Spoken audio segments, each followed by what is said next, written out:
Okay. Um,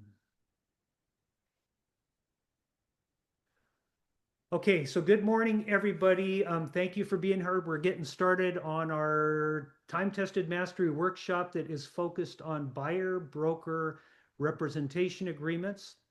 So I want to quickly go over a little bit of what we're going to be doing today. This is a little bit different. This is a hands-on kind of workshop where the design is set up to where we gather information, but we spend time working on it while we're here for the 90 minutes in order to walk away at the end of the class with something that we can take right into our business going forward. So I'm going to ask you to, participate fully, which means to leave your cameras on. I see that Kanita doesn't have hers on. Maybe you can do something, blur it out or something. But it creates a little bit of accountability when everybody is showing up to the class. Having mics off during the quiet work times so that we don't hear phones going and other people talking in the background, that kind of thing. If you have anything that you want to share or questions, put it in the chat so that we can pick that up. Raise your hand to volunteer if you want to add some information to the discussion. So I'd appreciate, all if you would do that. We're going to have two 25-minute work sessions where we're going to basically turn off our microphones and work on the stuff that we're going to talk about. And I think that you're going to find that this is a very effective way to learn. One of my pet peeves about real estate over the last 40 years is that we're given a lot of information, but it really doesn't often get implemented or added to our business. It's, people will train us and then they walk away and then we're left sort of floundering about how to implement it. So this whole process is designed to fix that. In the middle of it, after the first 25-minute break, we're going to stop. We're going to debrief a little bit, talk about any roadblocks that we might be having. You guys might have some questions, some fears to the language that you're talking about, some objections to things that might be said, and then discuss ways to fix it, if that makes sense. Okay? So, any questions as we get started? Nobody I see. Okay, so nobody. So let me go right into, the some of this is going to sound a little bit like sales 101. I mean, there are principles that I've been talking about for a long time that we're going to use in this workshop to develop our elevator pitch for the buyer, broker, and compensation agreement. The first thing I want to talk about is the importance of questions. And so for the purpose of what we're doing today, we're going to call it discovery questions. These are questions that are designed to gather information for us about our clients. You would never go to a doctor's office, have a doctor look at you and say, we're going to take you into surgery right now and we're going to work on your lungs, or we're going to work on your spine, or we're going to work on you. I mean, you always want to gather information to find out what is wrong with a patient before you start surgery. And every sales situation should be exactly the same way. So the very first principle that we're going to be talking about as we go into this process is having the right questions. So part of our project today is going to be working upon the questions that we can ask our clients to gather information from them that will help us to do a better job of presenting our buyer broker agreement. Okay, so that's the first principle. The second one is to talk about features and benefits language.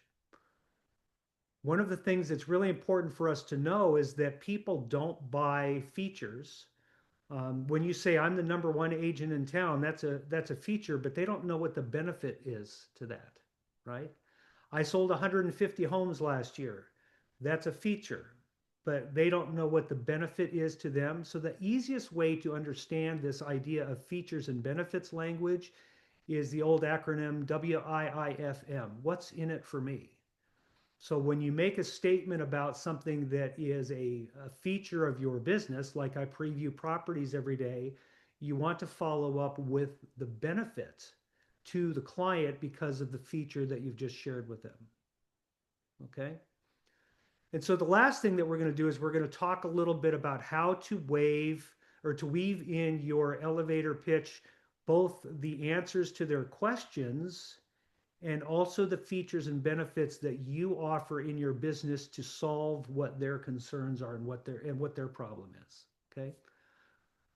After we do, after we do that first work block where we're doing the writing and sort of crafting that, we're going to debrief for about 15 minutes or so, and we're going to talk about the things that have come up, in our work that, we're not comfortable with, so that when we go into the second 25 minutes of work, we can refine, try and finalize our questions, upgrade our features and benefits if we need to, and then come back able to formulate a 90-second pitch that asks people basically to sign our buyer broker agreement. Does that make sense?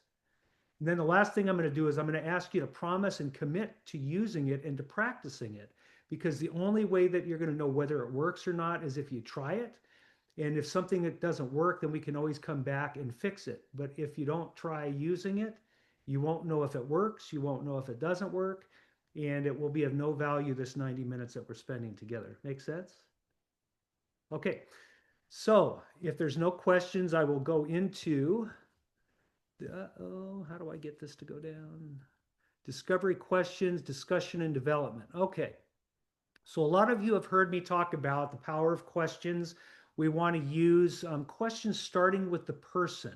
I think this is really important, and that is why I put it in bold. Start with the person, not the property, not the context, not the constraints, not their financing, nothing like that. Start talking to people about them. Start talking with people about them. What is it that you're trying to accomplish? Who's going to be, when are you going to be using your property in the mountains?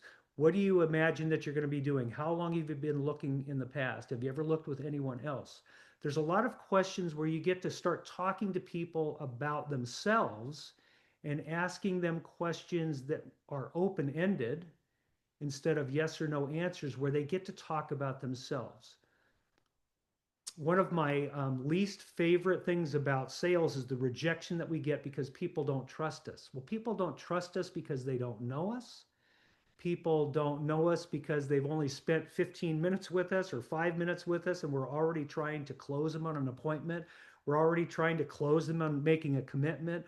We're already trying to close them on getting pre-qualified with our lender, but we haven't created enough rapport and trust with them to have their permission and their trust. They don't trust us enough to be honest. So I always say start with the person first. Start talking to them about them. And when they recognize that you care about them and they start telling you the truth and they start telling you the secrets that will actually help you, then you're going to be able to get the information that you need to answer the objections. Does that make sense? Okay, so we want to know about them, not the property. You want to use open, specific, non-leading questions, which means that you're not trying to manipulate them. Um, you don't want to ask them questions, like, did you bring your checkbook today? Yeah, because they can say yes or no, and that would be offensive to them, especially if they don't have rapport with you. Sometimes people will laugh when you say things like that, but for most people, they don't like that. Okay. Sequence matters. The question should be learning about them, building rapport. After you've figured out that you have rapport with them and you can tell by their body language and the amount of information that they're sharing with you and how easy they are with it, then you can start asking for clarity on their needs, clarity on their desires, clarity on their timing. And I'll give you an example of what I mean by that is if you talk to somebody that you don't know in the beginning and they don't trust you, and you say, are you ready to buy, a home, if you find it today, what are they likely to do? They're likely to be offended by that. They're likely to feel pressured by that. They're likely to not tell you the truth. They're probably going to push you back if you go too soon with it. Okay. So you don't want to ask anything that is going to tie them down until you know that they're being honest with you. Okay. We'll go on to the next thing, the suggestion question bank. So this is in your handout. Some of these ideas are in your handout so that you can use it for your homework. Do you have a go-to agent already? Have you been working with another agent in the past? Have you been talking with other agents in town about property over the last year and the last few weeks? And how did that go? really what you want to hear from the people is whether they have been looking for a while, whether they've had a good experience with other people, whether they've had a bad experience with other people. So you want to say it in a non-threatening way so that you can get them to tell you the truth. I love this question. You know, what do you expect from the agent that you choose to work with? What are you hoping to get from the agent that you choose to work with? That's a really important one to hear, you know, what they have to say there. Another area that you might go is, you know, have you ever bought or sold a home before? What did that agent do that you like best? You know, did you have a good experience with them? What did that agent do that you liked best? Because if they tell you the things that they like, those are things that you can add into your elevator pitch that will help you know about them, what they like, and what their preferences are. And then you'll be able to provide that for them, solidifying the relationship. I love to ask people, you know, describe your perfect outcome. That's sort of weird language. What I usually tell people is, you know, if you close your eyes and you imagine the perfect cabin for you and your family, what would it look like? Where would it be? How much would it cost? And what can you imagine you and your family doing then? So they might describe, you know, sitting on the back deck looking out at the lake, you know, in, you know, 4th of July weekend, watching the fireworks. You know, they may talk about, you know, having a place where they can bring their kids up to join the race team for skiing. But whatever their dream is, whatever it is that is going to motivate and excite them, are things that you want to know about them. They will connect you with them emotionally so that you get to know them. It will get trust for them before you start asking for commitments. You want them to know that you care about them. And these questions will decide that. Okay. Are you planning to pay all cash? Or are you going to finance? That's an important question, and we'll get that to that even in more detail when we get to um, the buyer broker compensation agreement when how they pay you comes up. Okay. When will you use the home most? Is vacation rental? You know, those kinds of questions are really important to sort of start the relationship out. Okay. So one of the exercises that I'm going to ask all of you to do in this first 25-minute work block is to write out and pick the top 7 questions that you think will get you the kind of information that you need from your client. So I want you to write out the question, and I want you to write out the answer of what information you're hoping they will provide you. What's the question and what's the information you're hoping they will provide you? So that's the first part of our work block. The second thing to think about during our 25-minute work block is to talk about features and benefits and start crafting some language for your elevator pitch. So I'm going to use some real life examples. One of the features that my team and I have been doing for quite a long time is that we preview every new listing that's in the market. What does that mean for the client?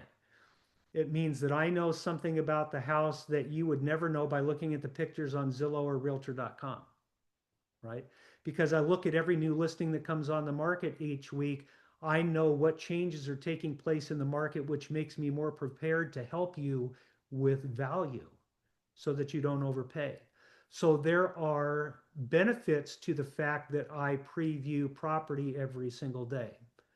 Another example of a feature that has a benefit to it is that I have a relationship with a lender here in Big Bear that has been doing loans for 30 years in the mountains. They use only local appraisers.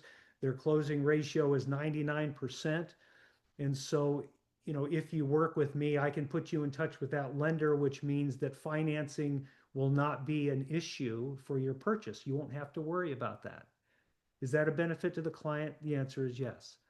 The last one is, you know, we have a local vendor bench. You know, we have home inspectors, we have repair people, we have all kinds of professionals in the real estate transaction that are specific to Big Bear. And when you're buying properties here in Big Bear, can you imagine how little stress you would endure that was unnecessary because you had somebody that was competent to this particular marketplace?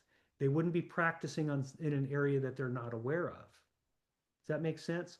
So I think that gives you guys a pretty good example of what a feature is and how you craft the benefit language. Correct? Okay. So if we have time in that first 25-minute block and you guys get through that, I'm going to ask you to consider this way of crafting your pitch. And I'm going to leave this up on the screen while we're doing our work. The hook is we want to mirror the fear uncovered by our discovery. Are they afraid of overpaying? Are they afraid of missing out on the right home? Are they afraid of not finding it? Are they afraid of wasting time driving up and down the mountain, 3 hours each way to look at properties only to find out that there's a crack in the foundation that they couldn't see in the pictures?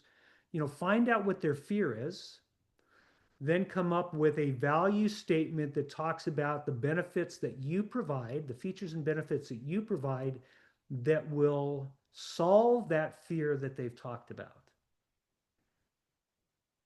Okay. So a real good example is if they say, I'm afraid I'm not going to find the perfect house when it comes on the market because I can't get up there every weekend. Hey, one of the services that I provide is I go out and I do a video tour for my clients for the properties that might work for them and send it to them so that I can save them a 3-hour drive. And I do that every single week. So if the right property comes on the market, you're going to find out about it within a couple of days of it being listed. That'll help you not lose the property that you want, right? Okay. So that's a good way to take their fear, providing your value statement, showing proof that you do that, and then offer that as a way to solve their problem. Okay. It's only after that you do that that you're going to want to ask them to sign the buyer broker agreement. Okay. Any questions? I know that's a lot of information. Trying to go fast because I know there's other classes to do and we've got some writing work to do here. So is everybody ready to do their writing? Thumbs up? Okay, I'm going to turn on my timer and you guys will be able to see it on the screen, I think, and we'll come back after you've done your work, okay?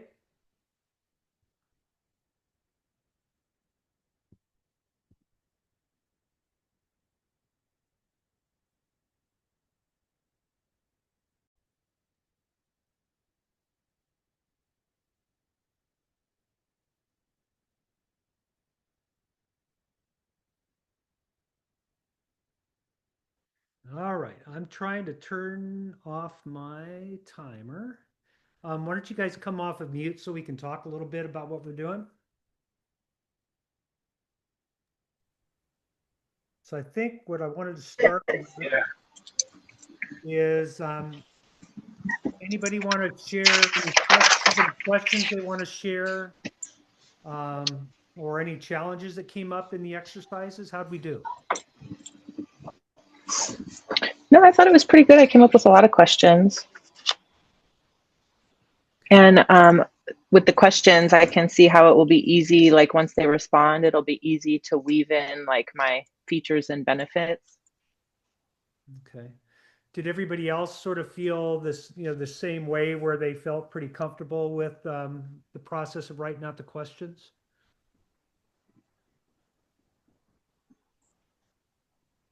Yes, I did. Okay. It made me think a little bit more, but because I already, I know some of the answers, but it made me think more of how I could answer their question and make it still be a benefit for them. Okay, so why don't you each share one of your questions or what you think your best question is and what information that you think you're likely to get from their answer. Well, one question that I really like to ask is, are you looking specifically in Big Bear or are you open to other nearby areas like Fawnskin or Sugarloaf? A lot of people are familiar with the area, but some people really just think Big Bear Lake is everything. And so when I let them know, if you're searching online, like, Fawnskin, Sugarloaf, those are other areas that you could shop for homes. Okay, very good. And so what do you think what kind of information do you think you might gather from their response if you ask that question? Well, a lot of times from my experience, it's been one of two things. They don't know anything about the Big Bear area, or they're very familiar. They come here a lot. They've spent years with their family. So for me, it's been a great uncovery tool for kind of how familiar they are. and kind of lets me know how to better guide them, especially if they want like short-term rental or things like that. It kind of helps me guide them into the different areas. Okay. One real quick thing that I would share with you to add, sort of to follow on, because a lot of these questions become sort of like peeling back an onion. So Yes. when you ask that question and they give you a preferred area, one of the best follow-up questions is, what is it about that area that makes you like it over the others? Yes. Is it the seclusion? Is it the ease, to the village, whatever it is, and so you're drilling down really deep because one of the things that I've learned over the years is particularly when people like seclusion, if they're priced out of Moon Ridge and they like the seclusion of Moon Ridge, I can find them seclusion at the edge of Sugarloaf for a lot less money. Mm-hmm. And then they're Mm-hmm. happy. So trying to find out why they like that is helpful. So great job, Nicole. Eric, do you have a preferred question and what you think the information you get? Um, I just have a basic question of what's drawing you into Big Bear? What do you love about coming here if you are a frequent visitor of Big Bear? So if you're hiking, that kind of can give me some location suggestions of something backed up to the forest, so you have hiking access. If you're a skier, of course, Moonridge, uh, you know, gives me a better sense of what why they're drawn into Big Bear, Okay. what Okay. they're looking for. So your question, the one that you just shared there, is pretty wide open, and it's likely to give you a whole lot of information. But what you're really looking for there is, what's their motivation to be here? Hmm. Just something that you can use when you're closing. It doesn't matter what house it is that they like. I mean, you can always say, remember when we first talked about how you said, you really wanted to be able to sit out in the afternoon after a great day on the slopes and enjoy the night sky. Can you imagine doing that on this deck? So, I mean, you're using their dream to close them later, if that makes sense. Hmm. So good job there on that, Eric. Mary, how about you?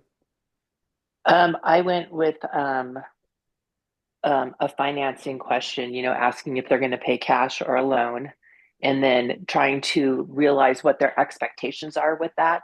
If they're a cash buyer, do they think that they can come in 100,000 below to kind of educate those expectations, just because they're cash? And then if they are using a lender, have they been pre-approved? Would they be open to talking to other lenders, more preferably a local lender that has experience in second homes, and local appraisers? Okay. So I think, what Mary just shared there that I really liked was that she sort of explained the onion theory. Are you planning Yeah. are you planning to pay cash or are you going to get financing? I mean, I like that question too, because when you say, are you planning to pay cash? They think, oh my gosh, Mark thinks highly of me. He thinks I'm a cash buyer, right? So it's sort of, it goes to their ego a little bit. Most people, probably 70% of them say, no, we're not paying cash. Then one of my favorite follow-ups to that is, well, have you thought about getting pre-qualified so that you can negotiate just like a cash buyer, right? So, I mean, so you ask these questions and it's sort of, you stay on topic and you sort of peel back the onion to get to the best. And then, Mary, I think what you said that was probably most valuable for everyone to hear there in your questioning was, what do they think their answer means for them? So when somebody says, I'm going to pay all cash, you were trying to find out whether that meant that they felt like they were a super investor and I'm going to bully all the sellers with my cash, right? That's where you were going with that. You're trying to find that attitude. And those things are important to find out, especially if your attitude is that I don't like bully cash buyers. They irritate me. They think They waste your time. they're wasting Yeah. your time pushing around. So, it's important to gather that information and investigate it before you display your displeasure with them. I guess you don't want to display oh, you're one of those mean cash buyers. I don't working with those guys, right? Okay. So you guys have done really well on the question part. Let's talk about features and benefits.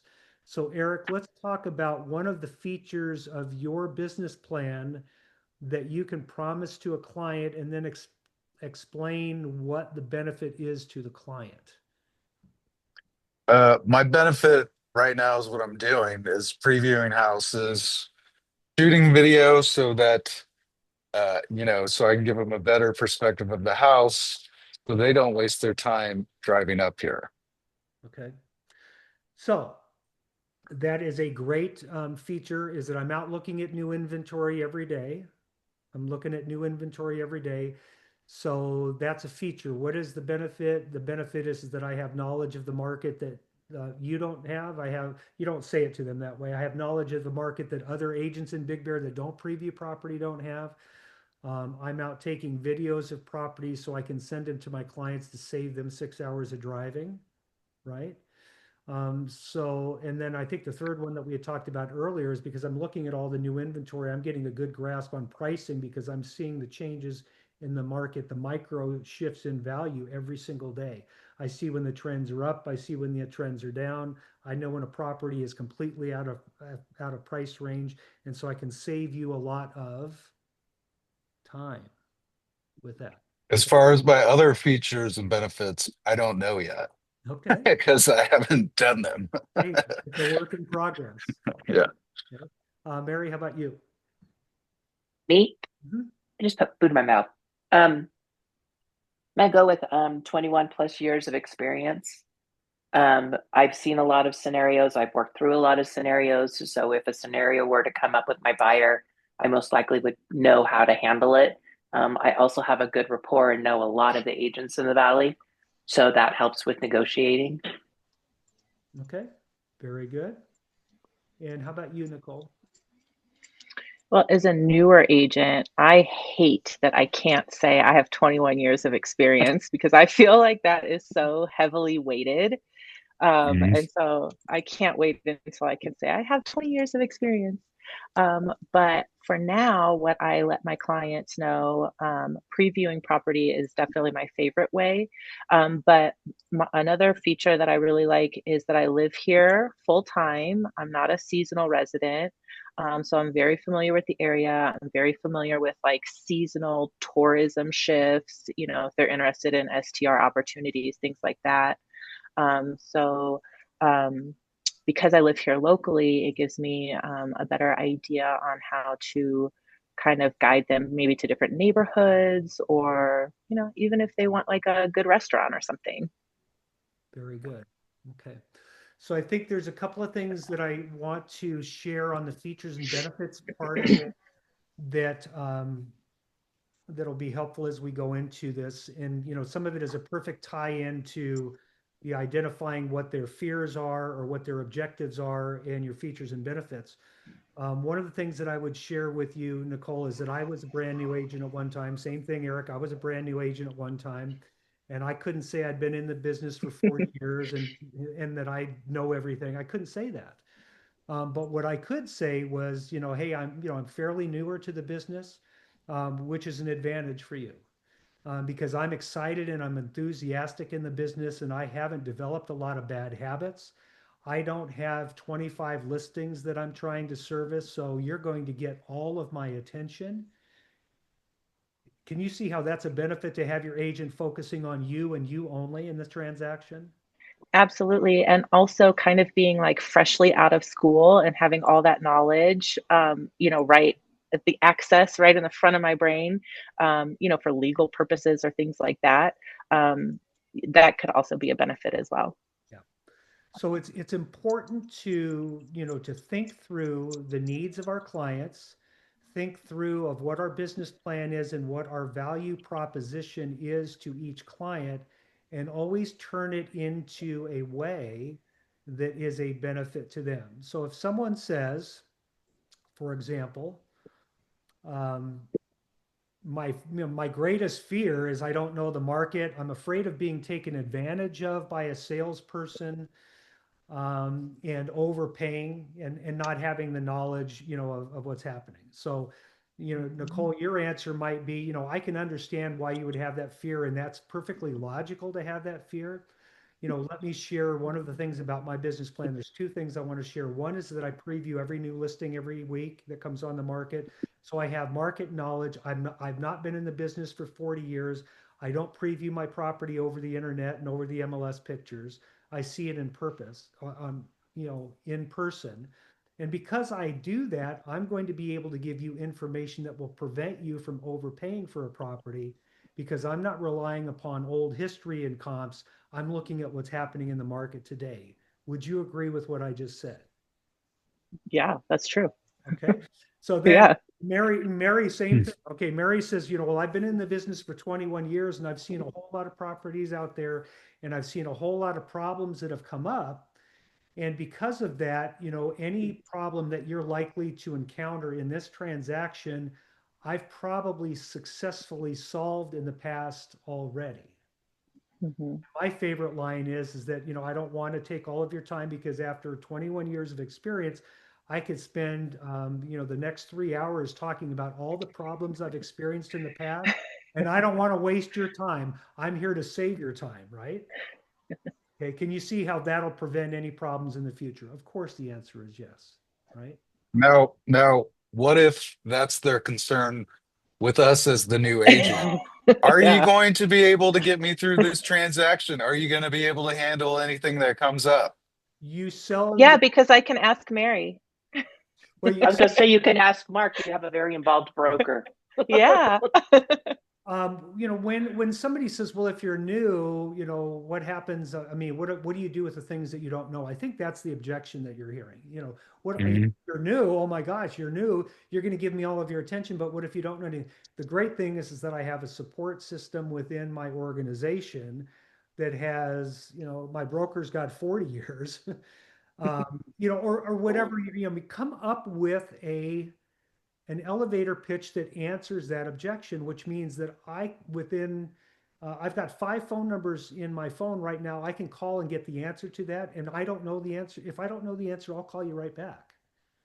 Okay. And if you listen to Gina's podcast and Rich's podcast yesterday, they said exactly that. I learned that phrase in my first 6 months in the business. I don't know, but I'll find out. And when I got off the phone with them, I would call somebody that could give me the answer. And then I'd call my client back and say, here's what I found out. And I didn't wait a week to do it. I did it like in the next 10 minutes. Okay. Now, having an honest agent that has access to the answers that puts you at the front burner of their business plan is pretty beneficial to your clients. Okay. So we're going to run out of time in this and we're going to go back to the working part. So I want to just sort of craft, does everybody feel good with the questions that they have and the idea of the elevator pitch? Yeah. Okay. So that is the lead up until we get to the part where we have to present the buyer broker agreement to them. And so when we're presenting the buyer broker agreement to them, we've identified what they are fearful of, what they want to accomplish, what they're hoping their clients will do. Oh, I'm trying to do so many things at the same time. There we go. I'll turn that off. Okay. So I got timers going off everywhere. So you've identified what their goal is, what their fear is, and you've developed some rapport with them. You've expressed to them the features of them working with you and what the benefits are to them. And not only did you provide the benefits to them, but you asked them to confirm that it would be helpful to them. Okay. And then the next part that you go into is, I would like to represent you. But before we get started on the representation, there's a couple of things that we have to talk about. Today, it's currently law for me to work on your behalf. We have to enter into an agreement. Are you aware of that? It's question based. And so, what you're doing by signing this agreement is what we're doing with it is we're identifying what I'm responsible to do, and that you have agreed to allow me to represent you, and that we've discussed the compensation that I'm going to receive as far as representing you. Now, I'm not going to tell you whether your fee should be 2.5% or 3%. It doesn't really matter what you decide for your business because it is negotiable by law, but you should have a fee in mind. And you should say, the fee, the customary fee or the fee for working with me with the features and benefits that I provide you, is 3%. And so if you're comfortable working with me and going forward, I'd like to have this agreement in place because in order to work with you, we have to have an agreement in writing. And just ask them to sign the agreement. Okay. If they don't want to sign the agreement, then we want to find out what their concerns are for that. Okay. So for the purpose of this next 20, I'm going to break it down to 20-minute work session so that we can finish this part up. My question is, what objections do you think you're likely to hear by asking somebody to sign a buyer broker agreement?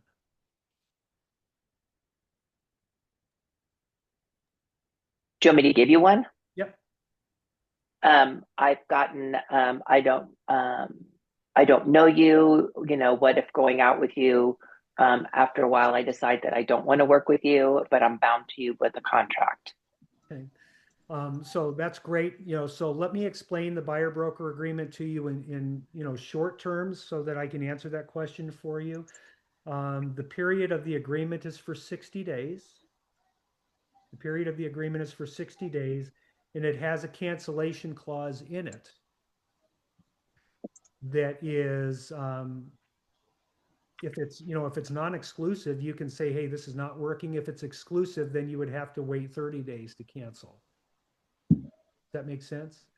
So the second part of that, argument, Mary, is that, okay, so what agent do you know? Right. Well, and then I had that one guy who just flat out didn't want to pay me. And he didn't want to sign the form because he didn't want to state that he didn't have the funds to pay me, because he did, but he didn't want to pay me. Okay. So so here's my, my response to a lot of this is that, it's, real estate has been very, very similar up until this last change, but it is still customary for the seller to pay the buyer broker fee. It's just negotiated in the contract when we make your offer. So in reality, this agreement, it's probably going to be financed in your loan and paid out of the seller's proceeds, just like it always has been in the past. If you're paying all cash, you can pay me directly if you choose. Okay. I think it's important that we know that there's a lot less objections in the eyes and minds of the buyers and sellers than we have in our own minds. Okay. So we want to practice our response, ask for their agreement, and then ask them to sign. And if they say, well, I don't want to sign, and I think this is probably the most important objection that you guys can get out of this, is that, well, this is the law.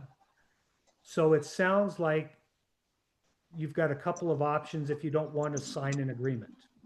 One is that you want to continue to work on your own without any representation, which is okay. You can do that. You can sort of continue to do your own work.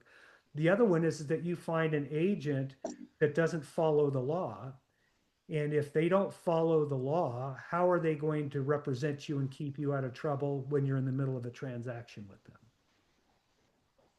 Wouldn't you want to work with an agent that does things the right way from the very beginning? Make sense? Yep. Okay. And then if they still don't do it, you say goodbye. Absolutely. Exactly. Which is what I did. Okay.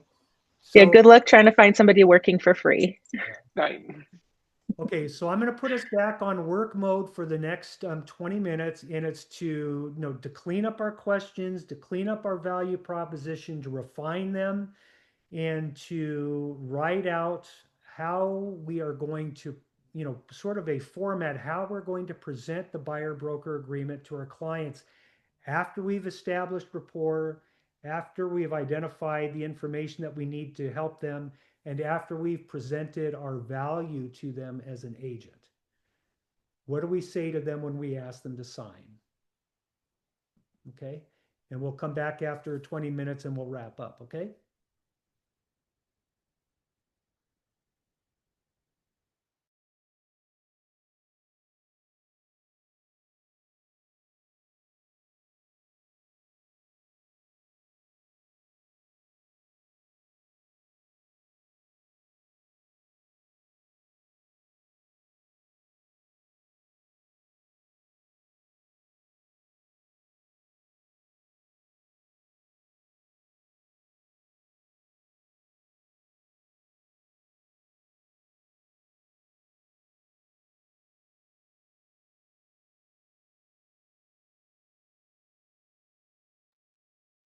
All right, let's wrap it up.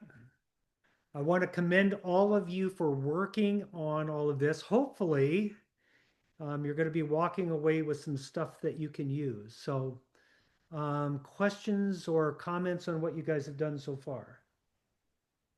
So 21 years experience. I learned something in how I work because I establish rapport and then I'm like, okay, let's go. And I need to stop and take time to explain my benefits, the features and benefits that I offer, because I'm thinking, I'm going to take them out, show them houses, they're going to fall in love with me, and we're going to move on. So I need to slow down my process. So this was good. Good. Very good. Any roadblocks, challenges, questions? Eric shaking his head. Roadblocks because my situations are limited. So this is a good simulation. Yeah. I haven't had too many people sign the broker agreement. So yeah, I haven't really the couple of clients that I've had sign it, I just asked them to sign it. So Did they?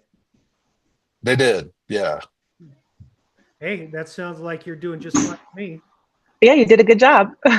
Oh, So thanks. I don't even know. Do people get like I haven't been in a position where they're like, oh, I don't want to sign it. So there are um there are. So what I want to do, because I think the benefit of wrapping this up will be sort of to role play something. So I'm going to ask you, Nicole, to be the client. I'm going to ask you to be the client as we role play through it. And so it probably take 3 or 4 minutes to go through it because I'm going to ask you, I'm going to accelerate the rapport building part and the identifying information, which is probably, 45 minutes to an hour's worth of conversation down Hmm. to a couple. And then I'm going to pitch you on the buyer broker agreement. So once this is all done, you guys will have the recording of it that you can go back to. If you want to take notes from the role play, then you'll be able to do that. Okay. Do you want me to be a difficult client or an easy client? Um, the way that we role play is that we give real objections Okay. and we don't make it impossible to win. Whenever we role play, in the end, you want the agent to succeed in setting the appointment or succeed in getting the contract signed. We get enough failure practice with clients. We don't need to practice losing. We need to practice winning. Make sense? Yes. So, Nicole, it's so grateful to have the opportunity to talk with you and your family about your looking in Big Bear. Can you tell me about, have you bought and sold properties with other people before?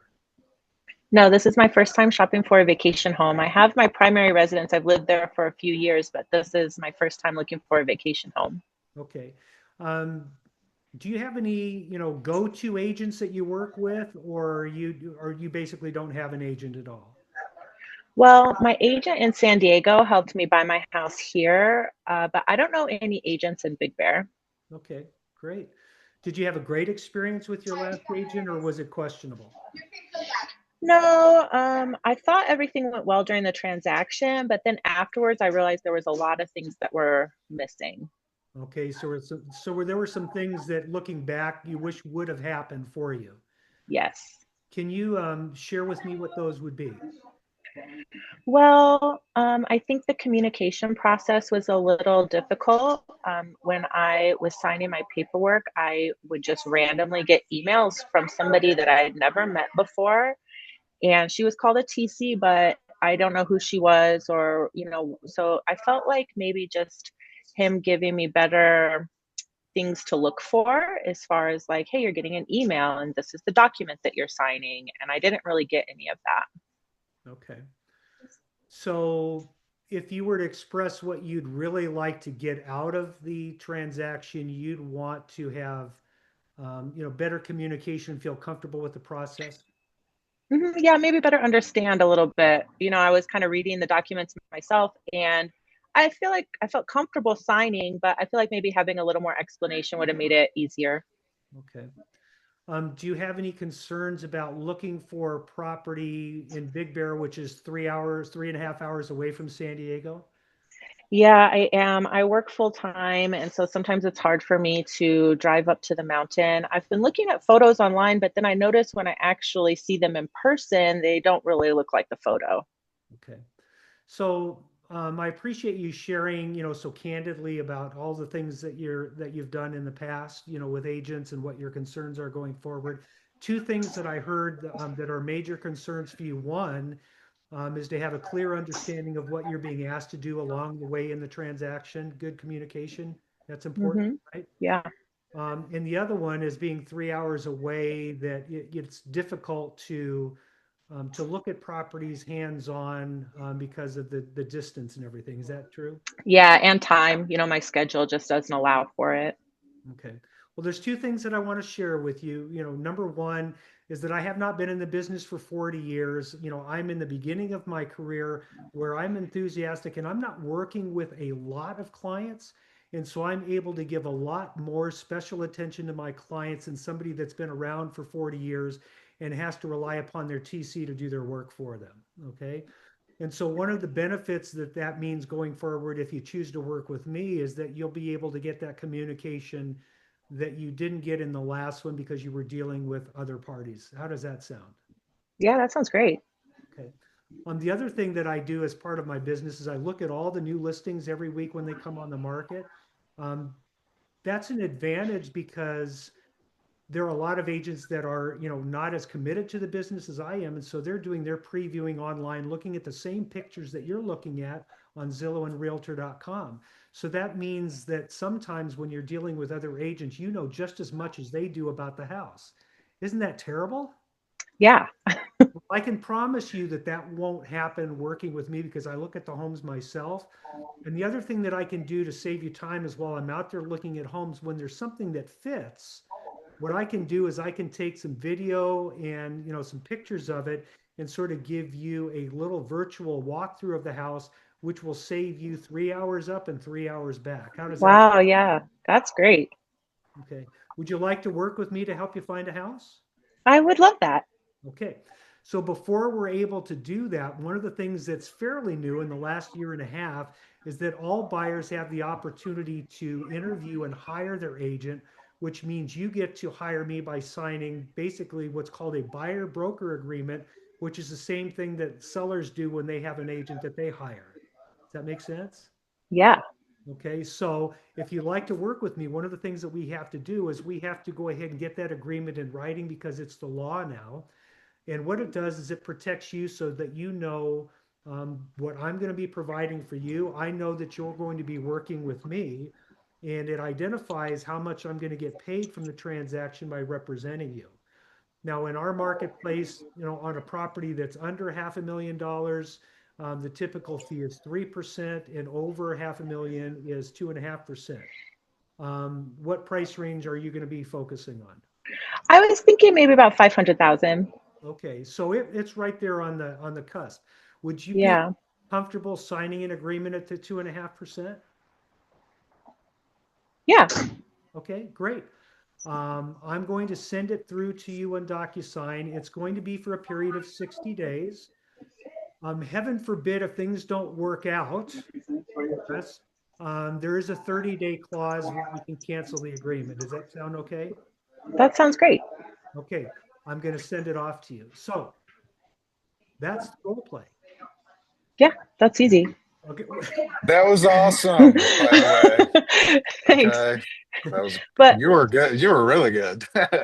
So Nicole and Mark. here's the point. Here's the point of it. You guys have done the work to do the writing and to get a lot of body of work there. Practice it, mhm, try it. When you see something that doesn't work, come back and role play it with somebody else and ask, and then revise the approach that you're doing with your clients.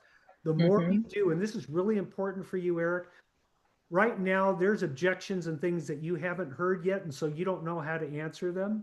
Every time you hear an objection, figure out a good answer, practice it so that you can use it the next time. And in 2 years, you'll probably know the answer to all the objections. That makes sense. Okay. So I know we're running over a little bit. I'm going to let you guys go. You have other classes to go to. And one last thing, do you mind if I take a picture of this screen to promote the workshop? Are you okay with that? yeah, yeah. I've given you guys, you've given me permissions. I'm going to take the picture. Big smile. Oh, hold on. Okay, smile again.